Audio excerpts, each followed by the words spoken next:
Estimados participantes del curso Programación con enfoque de derechos de los niños, niñas y adolescentes, tengan ustedes muy buen día. Mi nombre es Gina Solari, soy antropóloga de profesión y con más de 20 años dedicada al tema de los derechos de los niños, niñas y adolescentes.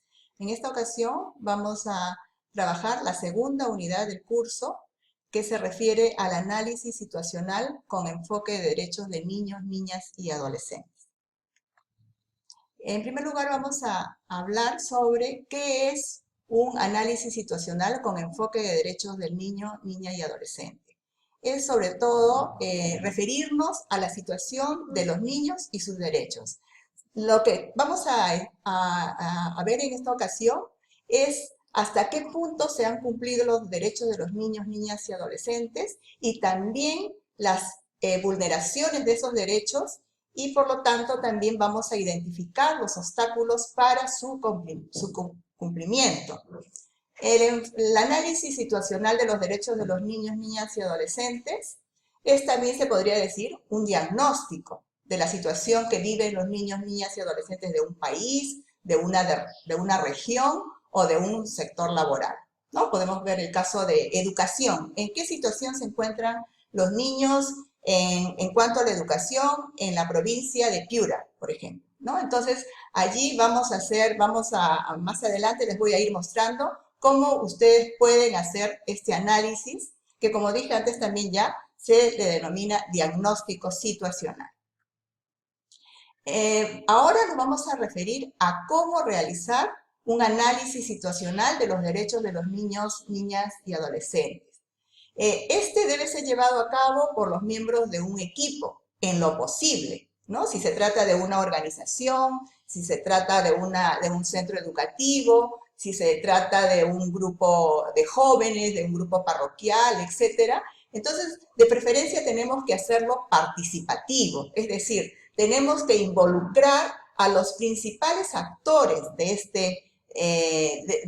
este tema, que son los niños, niñas y adolescentes, las personas que viven en esas comunidades. ¿Por qué? El objetivo es que estas personas se apropien del proceso, ¿no? Ya que si lo hacemos, por ejemplo, contratando a un consultor o a un profesional especializado, etcétera, esta persona viene y lo hace, pero por un lado que es externo y muchas veces cuesta que llegue a las personas y que las personas también se familiaricen con este nuevo profesional para poder contar toda la situación de su comunidad.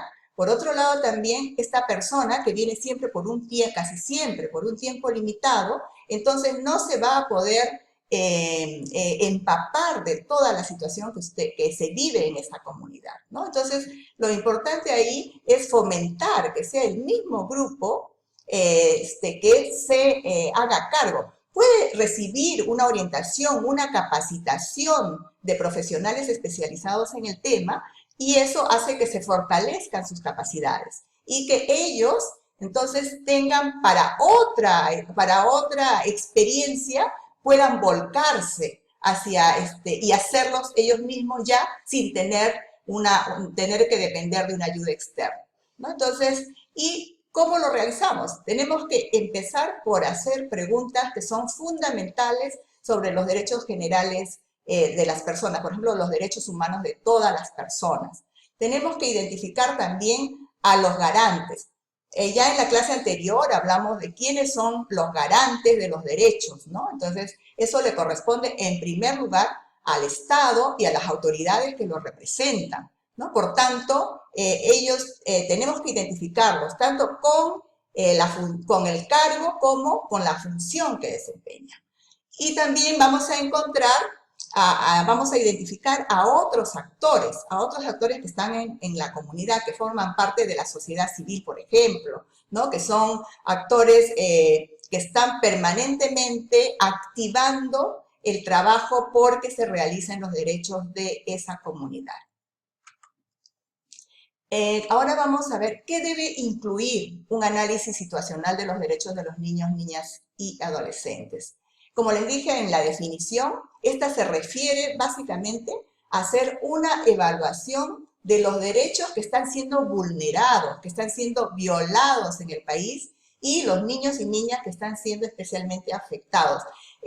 Ustedes se habrán podido dar cuenta en el trabajo que realizan cómo es que hay grupos que son especialmente vulnerables, ¿no? Niños, por ejemplo, que están en situación de pobreza extrema, ¿no? Los niños, niñas y adolescentes que viven, que tienen discapacidad, diferentes formas de discapacidad, ¿no? Entonces, los niños que están en situación en la primera infancia. Entonces, hay grupos que son mucho más vulnerables y entonces tenemos que, haciendo un análisis también de las necesidades, ¿no?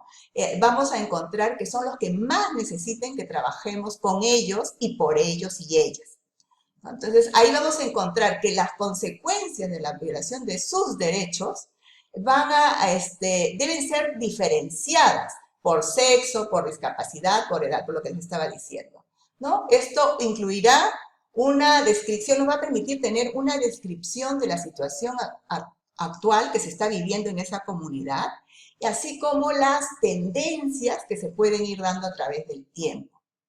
El análisis situacional debe incluir también un análisis de las políticas y acciones del gobierno sobre violaciones específicas, ¿no? Estamos nosotros viendo, miren, pongan atención. Entonces, estamos viendo primero qué derechos han sido violados, después estamos viendo quiénes son las personas, los niños, niñas que están siendo afectados, y ahora vamos a ver qué existe en la sociedad como políticas, acciones del Estado para atender esas violaciones, ¿no? Entonces, ese es el tercer nivel. O hay un cuarto nivel donde tenemos que ver cuáles son las prácticas cotidianas de cada una de las personas que integran esa comunidad y ver qué nivel de conciencia se tiene sobre la violación de esos derechos y de lo que se debe hacer para superar esa situación. ¿No? Entonces, estamos viendo 4 niveles que hay que tener en cuenta siempre que vamos a hacer un análisis situacional de los derechos de los niños, niñas y adolescentes. Una de las cosas que vamos a encontrar ya cuando nos adentramos en este análisis son obstáculos y causas que están presentes en estas situaciones, sobre todo causas que son muy inmediatas.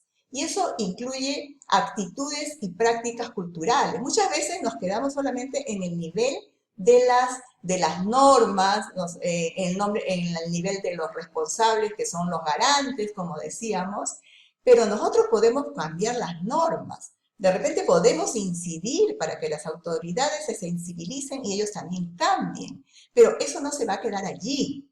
Nosotros tenemos que hacer que esto se cambie también en la práctica. Y muchas veces nos quedamos solamente con las leyes y las prácticas no se cambian. Como estamos acostumbrados a ver, somos un país que tiene muchas buenas leyes y sin embargo la situación no cambia. Nos preguntamos, ¿por qué no cambia? Porque no vamos también a ver paralelamente las prácticas, las conductas que forman parte de las vidas de las personas. En este caso, tanto de los adultos, de las personas adultas, como de los niños, niñas y adolescentes. Entonces, ahí estamos viendo que eso es importante. También aquí hablamos, anteriormente les mencionaba, el rol que cumple la sociedad civil, ¿no? Las organizaciones, por ejemplo, gremios de trabajadores, de profesionales, los colegios profesionales, las ONGs, por ejemplo, también, ¿no? Entonces, estamos refiriendo a toda la sociedad en su conjunto. Tenemos también que cambiar la ley y el sistema legal. Bien importante acá, la sociedad civil y los medios de comunicación y también el sector privado, ¿no? Muchas veces se deja en manos todo del Estado, en manos de las organizaciones de la sociedad civil, pero hay un sector que también tiene responsabilidad, que es el sector privado. No es solamente que ellos tienen derecho a invertir y a recibir sus beneficios, sus ganancias, sino que ellos también tienen que ser responsables en la sociedad donde están actuando y de donde están recibiendo sus beneficios. Acá hay, recordemos, 4 criterios que nos van a ayudar a hacer nuestra nuestro análisis situacional con enfoque de derechos de los niños, niñas y adolescentes. Esos 4 criterios son los principios de la Convención, que ya los mencionamos en la clase anterior. Entonces, estos 4 principios son el interés superior de los niños, niñas y adolescentes, la participación, la no discriminación y la supervivencia y desarrollo, ¿no? Vamos a desarrollar estos temas uno por uno. En el caso del interés superior de los niños, niñas y adolescentes, ¿cómo vamos a hacer para que nosotros podamos identificar este interés superior en la cotidianidad, ¿no? Entonces, eso significa que se tomen las mejores decisiones para contribuir a que se mejore la situación de la vida de las niñas y de los niños. Para eso se deben asegurar el impacto de esas decisiones. Por ejemplo, empezando desde la familia. ¿Qué hacen los padres y madres de familia en la relación con sus hijos y cómo lo hacen para que se cumpla este principio del interés superior de los niños, niñas y adolescentes? Por ejemplo, ¿están los niños participando en las decisiones que se toman en su familia? Cuando hay un problema que se presenta en la familia, por ejemplo, estamos viviendo lamentablemente una situación muy grave en cuanto a violencia dentro de la familia.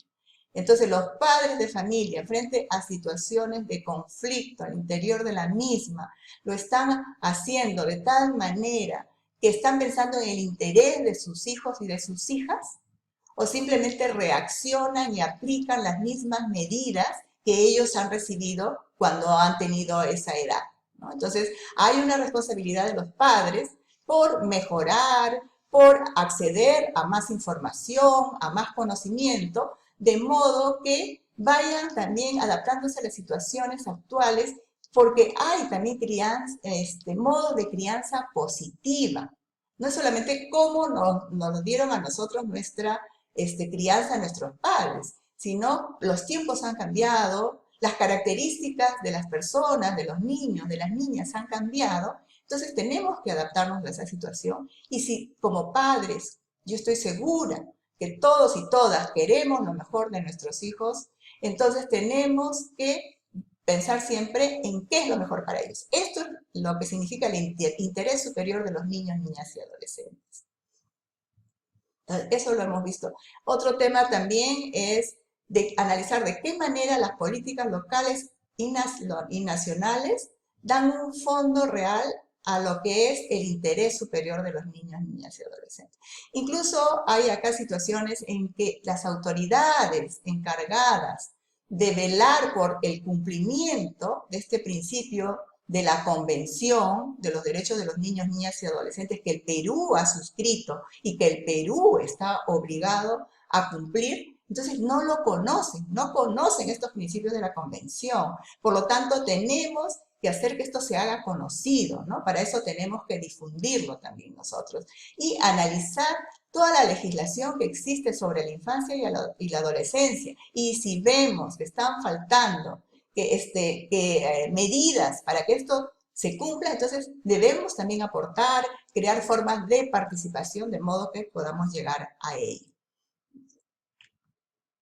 Sobre el principio de la participación. Este principio es tal vez uno de los principios menos conocidos también o tal vez mal entendido, ¿no? A veces estamos aceptando la participación o entendiendo la participación de los niños, niñas y adolescentes de una manera muy superficial. Algunos hablan de una decoración participativa, decorativa, de una participación decorativa, cuando vemos que, por ejemplo, cuando hay las elecciones, los candidatos siempre están cargando a un niño o a una niña, ¿no? Siempre hablan de que vamos a dar medidas tales y tales en beneficio de la infancia de nuestro país, porque es el futuro, dicen ellos. No es el futuro, señoras y señores, es el presente.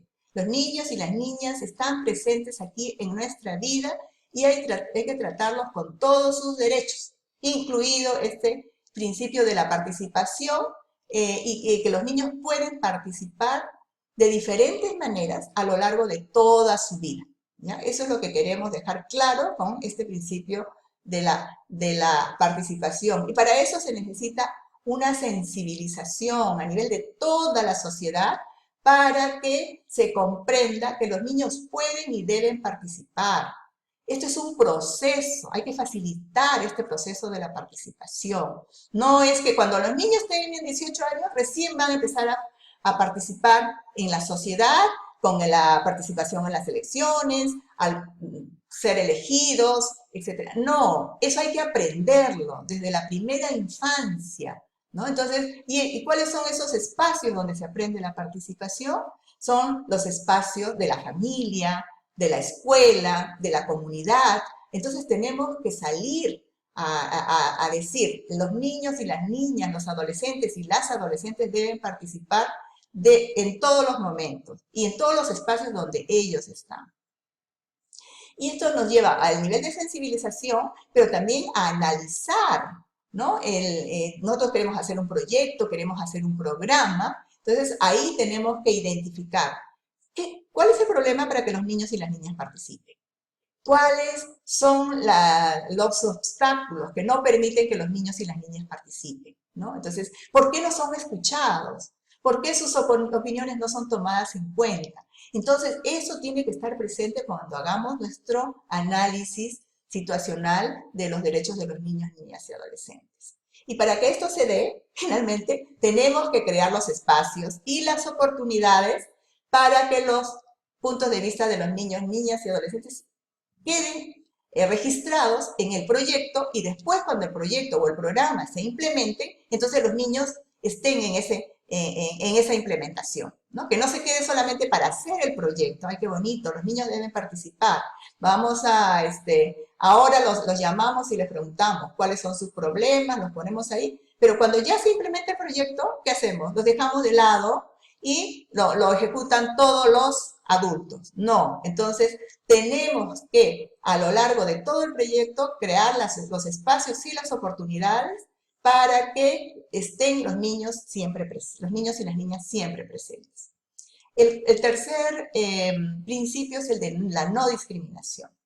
Aquí hay que hacer un análisis específico de la no discriminación y de la diversidad de todos los que conformamos la sociedad, ¿no? Entonces, allí debemos siempre estar muy conscientes de cuáles son los diferentes grupos de niños y niñas que están siendo discriminados, ¿no? Y tenemos que desagregar la información, porque a veces cuando hacemos nuestro análisis situacional o diagnóstico, ponemos, en esta comunidad existen 500 niños. No decimos cuántos son niños y cuántas son niñas. No decimos cuántos niños con discapacidad, cuántos niños y cuántas niñas en situación de discapacidad. No decimos cuántos niños y niñas, por ejemplo, son de pueblos indígenas, que tienen su idioma propio, ¿no? Entonces, y que tienen que recibir una atención también diferenciada. Entonces, tenemos que tener siempre presente las características que identifican a los diferentes grupos de niñas, niñas y adolescentes que forman parte de nuestra comunidad. Eso nos lleva también a ver, eso nos va a llevar a ver que, bueno, acá están los niños y las niñas que por su edad, por ejemplo, no están siendo tomados en cuenta. Eso quiere decir que están siendo discriminados, ¿no? Ahí habría un problema de no discriminación, de discriminación y de no participación de los niños, ¿no? Entonces, eso siempre hay que ponerlo. Acá las niñas de repente no están participando. A las niñas no se las selecciona para cumplir determinados puestos de representación en la escuela, por ejemplo. Se puede poner también ahí como una característica de esa comunidad. Y otra cosa es apropiarnos de otras experiencias, ¿no? En este momento, felizmente, existen muchas experiencias de trabajo sobre no discriminación. Entonces, apropiarnos, investigar cuáles son las diferencias, primero por los entornos más cercanos, pero después también, tanto a nivel nacional como a nivel internacional, vamos a encontrar experiencias muy interesantes que nos van a poner más alertas para tener en cuenta la discriminación y la superación de este problema que afecta a los niños, niñas y adolescentes. Ahora tenemos acá finalmente el cuarto principio que siempre debe estar presente en todo análisis situacional, que es el principio de la supervivencia y desarrollo. Entonces, a esto nos estamos refiriendo sobre todo a una comprensión de la infancia y de la evolución de sus facultades, ¿no? Entonces, ¿por qué tener una convención sobre los derechos de los niños, niñas y adolescentes si ya están los derechos humanos de los derechos humanos, ¿no? La Carta de los Derechos Humanos. Entonces, pero sí, en su momento, en 1989 y mucho antes, ha habido una lucha tremenda por lograr que exista la Convención sobre los Derechos de los Niños, Niñas y Adolescentes. ¿Por qué? Porque es una etapa definida donde se va formando el ser humano. Entonces debe tener una atención especial por parte de la sociedad, ¿no? Justamente aplicando los principios del mayor interés del niño, el mejor interés del niño, su participación, su no discriminación. Entonces, ahí a eso nos estamos refiriendo cuando hablamos de la supervivencia y desarrollo. Este tema de supervivencia y desarrollo engloba todos los derechos que tienen que ver con el derecho a la vida, con el derecho a la identidad, con el derecho a la salud, a todo lo que tiene que ver con el que el niño vaya evolucionando, el niño y la niña vayan evolucionando en sus capacidades. Y una vez que nos hemos dado cuenta, ¿no?, de cuáles son esos problemas que tienen para poder desarrollarse, entonces nosotros tenemos que ver qué capacidades existen en nuestras familias, en nuestras comunidades, en nuestra región, en el país, ¿no? ¿Qué capacidades tenemos como sociedad para poder entender a los niños y darle la prioridad para que puedan desarrollarse con su mayor potencialidad, ¿no? Ahí nos estamos refiriendo a los recursos financieros, ¿no? A las asignaciones presupuestales, a todo el financiamiento que es necesario para que se cumplan las leyes. Ya decía yo antes, sí, podemos tener muchas buenas leyes, pero si no tenemos los recursos, si no trabajamos en las conductas, si no trabajamos en las prácticas, entonces no se van a cumplir, puede quedar en el papel, pero en la práctica, en la realidad, en la vida cotidiana de los niños, niñas y adolescentes, no va a cambiar nada. Entonces, eso tenemos que tenerlo siempre muy claro. Luego, las políticas y toda la legislación, ¿no? Tenemos también que apelar a las capacidades humanas de los que están responsables de que se cumplan los derechos de los niños, niñas y adolescentes, ¿no? Entonces, ahí hay que analizar cuáles son esas capacidades. Y también de otros grupos, por un lado del Estado, que son los principales garantes, pero también de otros grupos que tienen responsabilidad y que casi siempre están participando y que son los que mueven estos temas para que sean más visibles en la sociedad, ¿ya? Entonces ahí, como les decía, tenemos a la sociedad civil, hay organizaciones internacionales que dan seguimiento a la Convención sobre los Derechos del Niño y que apoyan a las organizaciones nacionales para que finalmente esto se cumpla.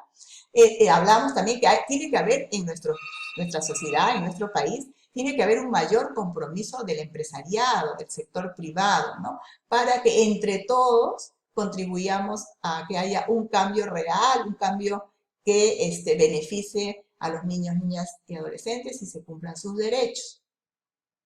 Ya hemos hablado bastante de los garantes, pero solamente para señalar algunos puntos que son es importante que lo tomemos en cuenta al momento de hacer este análisis situacional porque nos va a servir de base luego para hacer nuestro proyecto. Entonces ahí, identificar que hay una jerarquía en los garantes, ¿no? No es lo mismo el Congreso de la República, ¿no?, con la municipalidad, ¿no? Entonces ahí tenemos que establecer qué le corresponde a cada uno de los garantes. Entonces eso es importante que ustedes lo tengan en cuenta.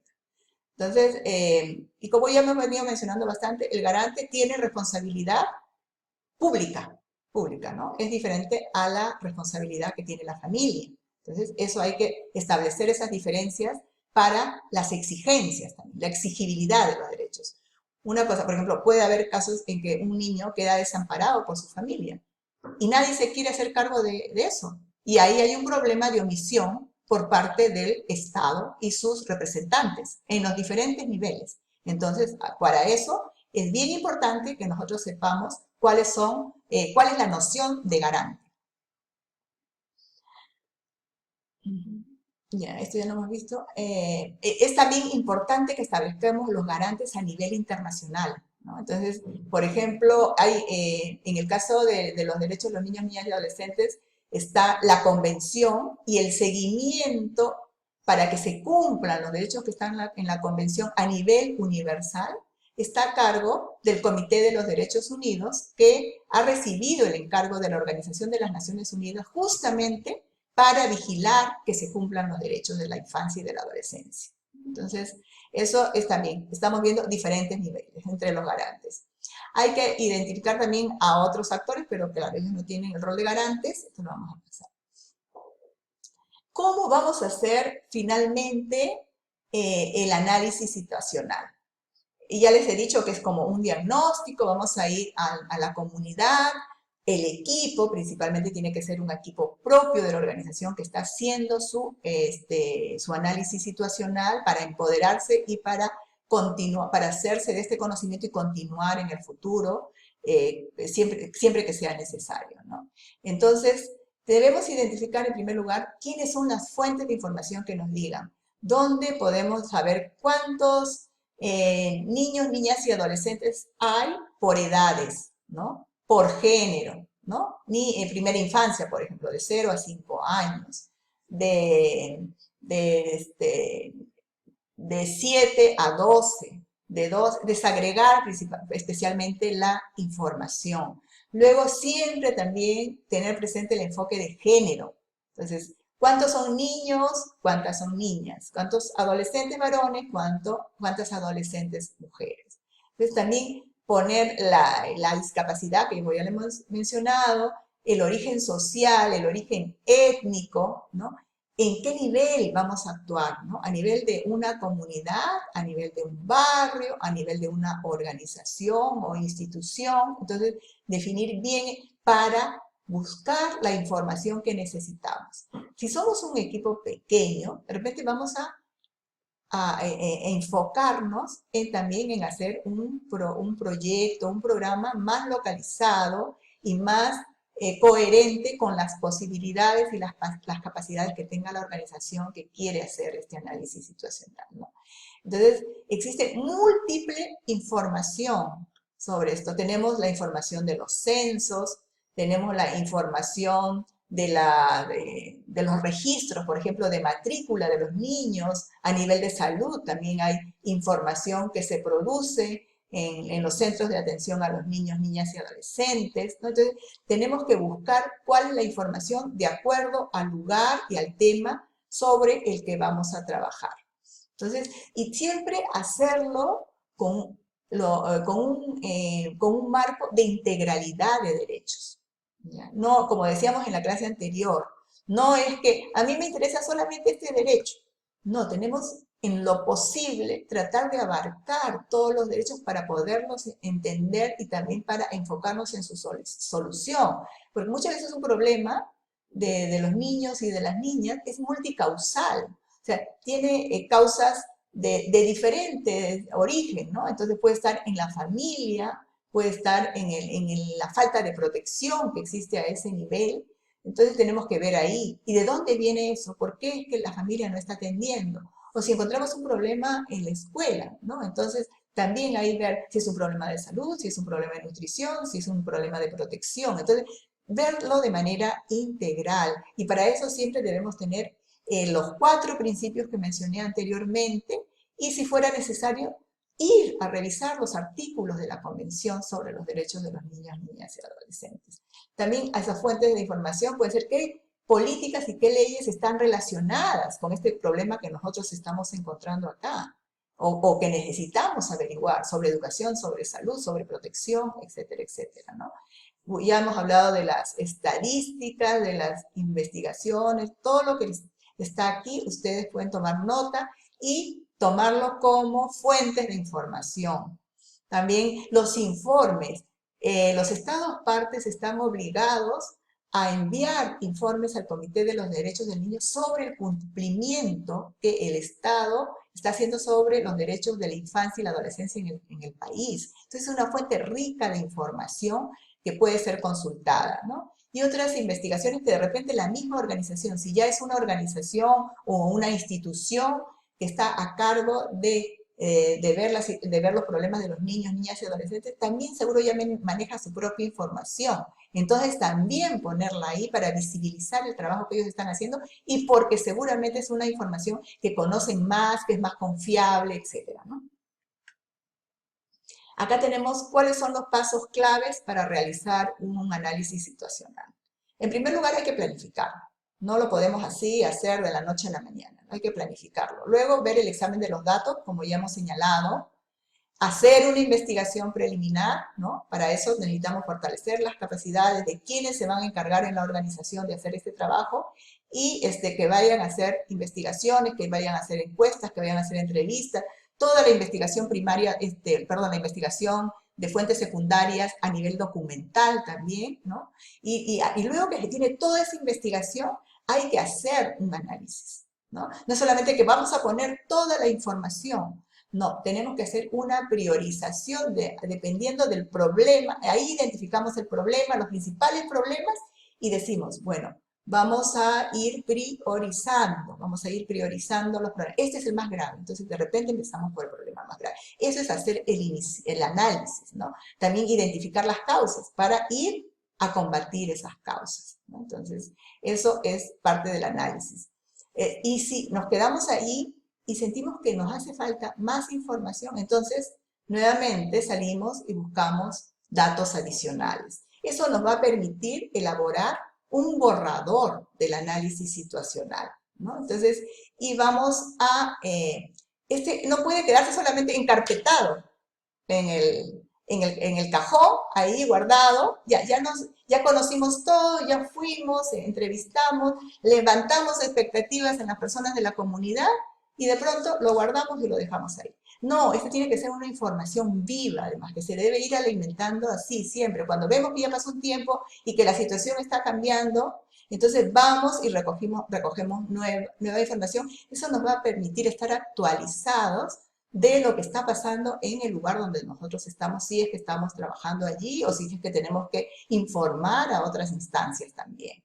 Y finalmente también el análisis situacional es muy importante para la elaboración de proyectos, de programas, de actividades que querramos realizar para superar justamente la problemática encontrada, ¿no? Entonces, debe ser usado.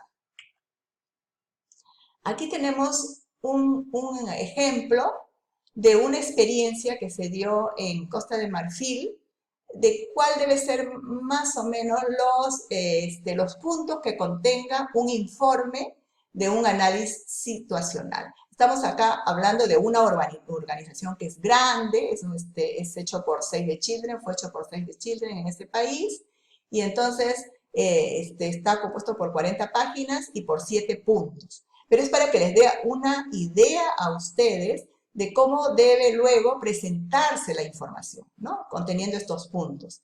Entonces, ahí tenemos, por ejemplo, primero hacer una introducción, ¿no? Cómo se eligió, por qué decidieron hacer el análisis situacional, cuál fue la motivación que tuvieron, y luego tenemos la metodología, ¿no? Entonces, ahí, ¿cómo lo hicimos? Eso es bien importante porque les va a servir a ustedes también para sistematizar su experiencia, ¿no? Para sistematizar la experiencia, cómo nos capacitamos para hacer este análisis situacional, quiénes participaron, quiénes fueron, si recibimos apoyo externo para esta capacitación o si entre nosotros nos organizamos para poder acceder a la información que necesitábamos. Entonces, ahí deben explicar todo y luego hacer una presentación también de cuáles fueron los instrumentos metodológicos que usaron, ¿no? Entonces, elaboramos un plan para hacer cuáles fueron los instrumentos que usamos, todo eso ustedes lo van a poner como parte de su metodología,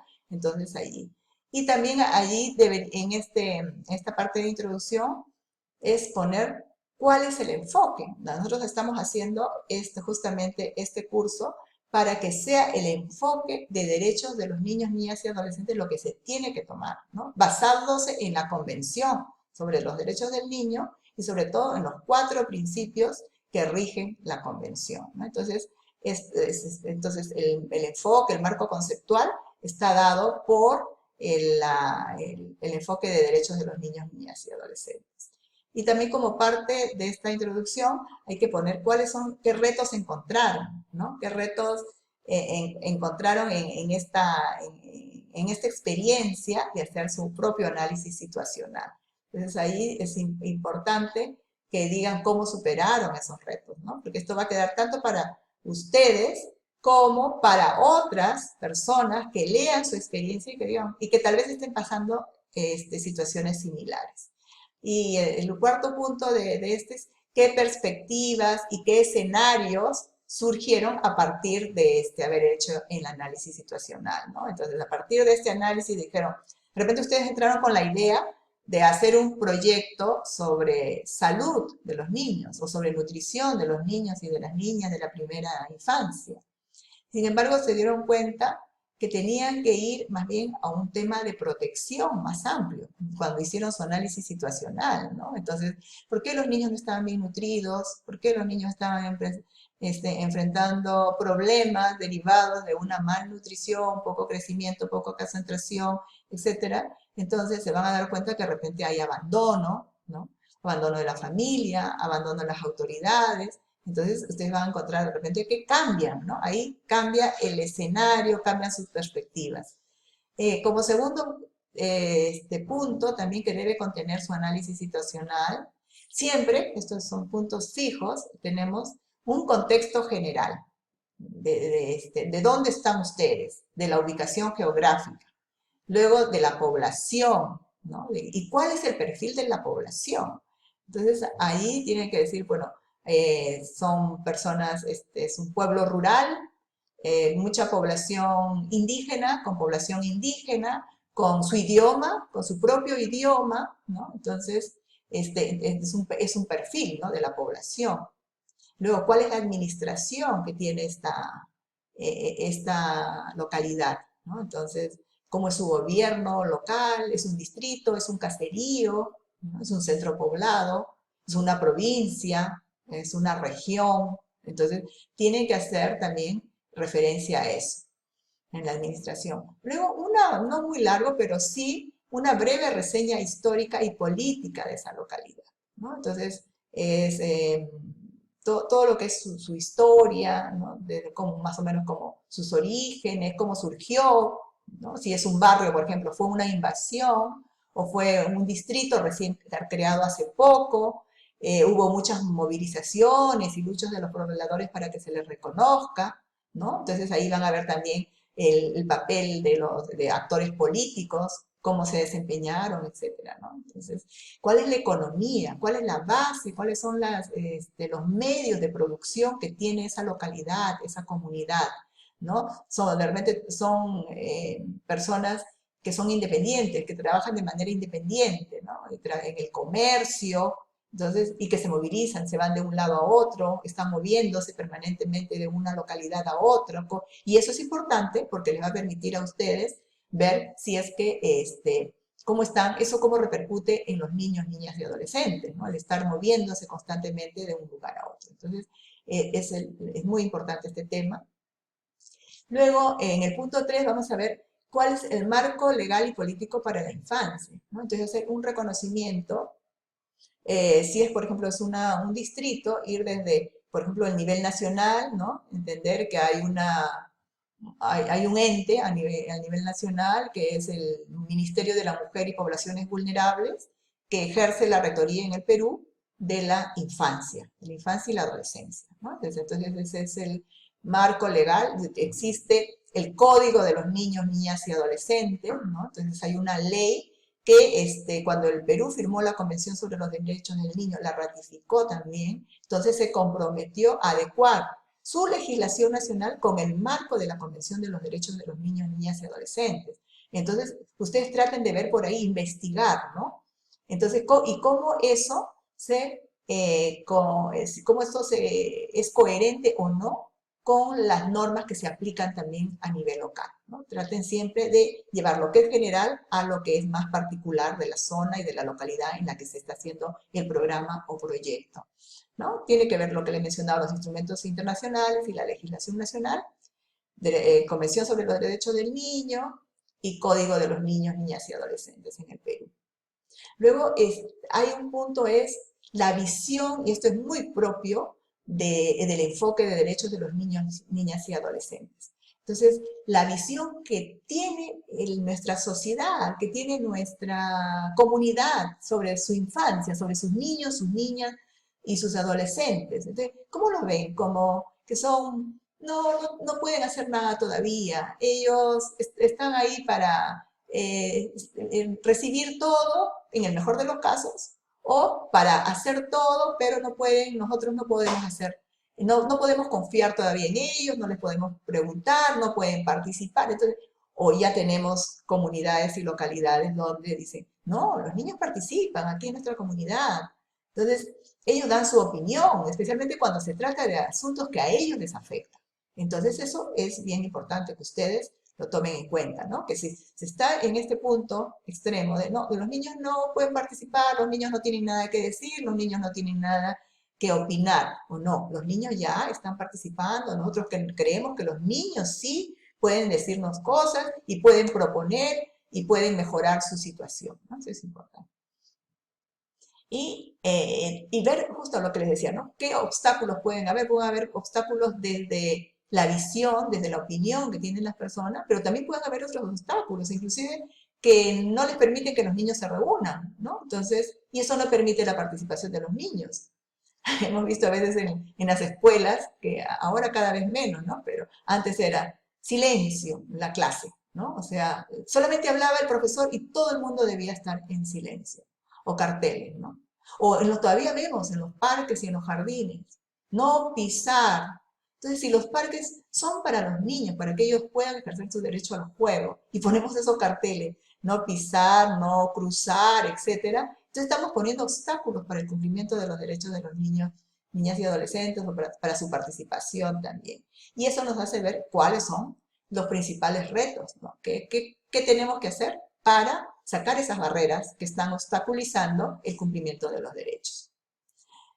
Aquí, por ejemplo, vemos 4 temas, 6 temas, que tienen específicamente que ver ya con el trabajo que quiere ver la organización. Ellos, por ejemplo, han destacado educación, salud, VIH-Sida, ¿no? Porque en esa región del mundo hay un problema muy serio con esta enfermedad, seguridad alimentaria y nutrición, niños con necesidades especiales de protección también y discriminación en contra de los niños, niñas y adolescentes, ¿no? Entonces, aquí ustedes, de acuerdo a la información que ustedes han recopilado, entonces tienen que destacar ahí lo que les decía cuando les hablaba del análisis, entonces, cómo que ustedes analizan y priorizan los problemas que ustedes van a después seguramente volcar en su proyecto, ¿no? Entonces, aquí ellos están destacando estos principales problemas que han encontrado en su localidad, ¿no? Y seguramente después en su proyecto los iban a ver.